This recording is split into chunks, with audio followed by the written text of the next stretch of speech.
স্বামী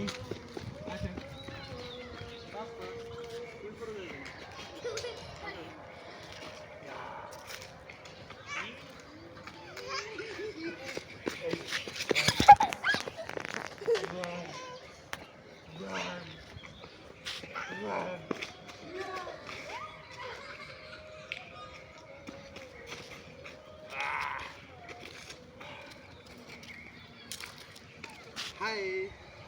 hi everyone বলো hi everyone বলো হাই এভরিওয়ান তোমরা কেমন আছো সবাইকে রমাদান মুবারকের শুভেচ্ছা তোমাদেরকে মুবারকের শামেদা বলো আহলান সাহলান আহলান সাহলান রমাদান মুবারক রমাদান মুবারক বলো আজকে রহমতের প্রথম 10 দিনের অষ্টম রোজা চলছে রহমতের 10 দিন চলছে রহমতের 10 দিনের 8টা রোজা আজকে চলে গেল আল্লাহর রহমত থেকে কেউ বিতাড়িত হইও না হ্যাঁ বলো আল্লাহর রহমত থেকে কেউ বিতাড়িত হইও না এই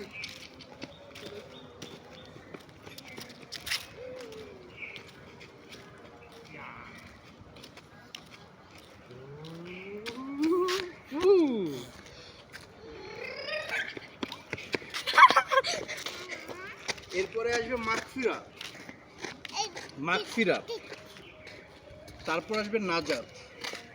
হ্যালো গাইস আর নাজাতের যে 10 দিনে সবাই ইতিকাফে থাকার চেষ্টা করবেন আমি একটু কথা বলি সবাই ইতিকাফ করার চেষ্টা করবেন আর আমি একটা হাদিস বলি মহানবী সাল্লাল্লাহু আলাইহি ওয়াসাল্লামের হাদিস মহানবী সাল্লাল্লাহু আলাইহি ওয়াসাল্লাম একদিন মিম্বারে ওঠার আগে সাহাবাগণদেরকে একসঙ্গে সমবেত হওয়ার কথা বললেন তো মিম্বারে ওঠার সময় প্রথম ধাপে মহানবীজন প্রথম ধাপে পা রাখে তখন প্রথমবার বলে আলহামদুলিল্লাহ দ্বিতীয় ধাপে পা রাখার পরে বলে আলহামদুলিল্লাহ তৃতীয় ধাপে পা রাখার পরে তারপর বলে আলহামদুলিল্লাহ তো সাহাবাগণ মহানবী সাল্লাল্লাহু আলাইহি ওয়াসাল্লামকে জিজ্ঞাসা করলো হে আল্লাহর রাসূল আপনি আমাদেরকে সমবেত হওয়ার পরে আপনাকে কিছু বলতে শুনেছি 3 বার আলহামদুলিল্লাহ বলতে শুনেছি তো তিনি বললেন যে এই সময় আমার কাছে জিবরিল আলাইহিস সালাম ওহী নিয়ে আসছিল তিনি জিবরিল আলাইহিস সালাম আমার কাছে বলছে যে রমাদানের সময়ে যে প্রথম মানে এই রমজান পাইলো অথচ সে তার জীবনের গুনাহকে মাফ করাইতে পারলো না তার উপর গজব নাজিল হলো তখন আমি বলছি আলহামদুলিল্লাহ দ্বিতীয়বার বলছেন হচ্ছে গিয়ে রমাদান এই দ্বিতীয়বার বলছেন হলো এই রমাদানে যে আমার উপরে যে আমার নাম শুনলো অথচ আমার উপরে দরুদ পড়লো না তার উপরে আল্লাহর গজব নাজিল হোক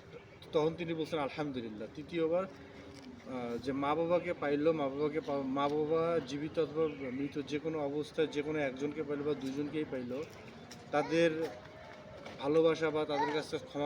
ক্ষমা পাইলো না তাদের দেখভাল করলো না তাদের উপর গজব নাজিল হোক তখন আমি বলছি আলহামদুলিল্লাহ এই জন্য আল্লাহর নবীর এই 3টি উপদেশ নিষেধ এবং আল্লাহর এই গজব থেকে আমরা হেফাজত থাকার চেষ্টা করব